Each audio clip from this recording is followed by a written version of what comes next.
புள்ளும் சிலம்பினகான் புள்ளரையன் கோயிலில் வெள்ளை விழிசங்கின் பேரரவம் கேட்டிலையோ பிள்ளாய் எழுந்திராய் பேய்முலை நஞ்சுண்டு கள்ளச்சகடம் கலக்கழிய காலோச்சி வெள்ளத்து அரவில் துயிலமர்ந்த வித்தினை உள்ளத்து கொண்டு முனிவர்களும் யோகிகளும் மெல்ல எழுந்து அறியென்ற பேரரவம் உள்ளம் புகுந்து குளிர்ந்தேலோர் எம்பாவாய். பொழுது விடிந்த பின்னும் உறங்குகிற ஒருத்தியின் மாளிகை வாசலை அடைந்த மற்ற பெண் பிள்ளைகள், பிள்ளாய், பறவைகளும் இறை தேடுகைக்காக எழுந்து ஆரவாரங்கள் செய்கின்றன காண். பறவை தலைவனான பெரிய திருவடிக்கு சுவாமியான அந்த சர்வேஸ்வரனுடைய சந்நிதியிலே ஊதின வெண்மை நிறத்தை உடையதும் அனைவரையும் திருப்பள்ளி எழுச்சிக்கு அழைத்து நிற்பதுமான அந்த சங்கினுடைய பேரொலி கூட உன் செவியில் படவில்லையோ? கிருஷ்ணனுடைய சம்பந்தம் மட்டும் கிடைத்தால் போதும் என்று எண்ணினாயோ? அவன் அடியவர்களான எங்களுடனும் கலந்தால்தானே பகவத் விஷயரசம் பூர்த்தி அடையும். இதை உணராத பெண்ணே, சடக்கென எழுந்திரு. கம்சனால் ஏவப்பட்ட பூதனையின் முலையில் தடவி கிடந்த விஷத்தை அவளது ஆவியுடன் சேர்ந்து அமுது செய்தவனும், வஞ்சனை பொருந்திய அசுரன் ஆவேசித்து கிடந்த சகடமானது கட்டுக்குலையும்படி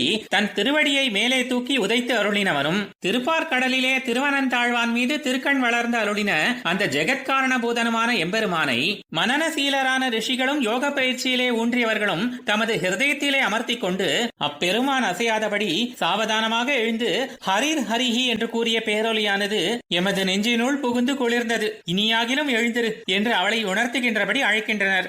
ஆழ்வார் எம்பெருமானார் ஜீயர் திருவடிகளே சரணம்.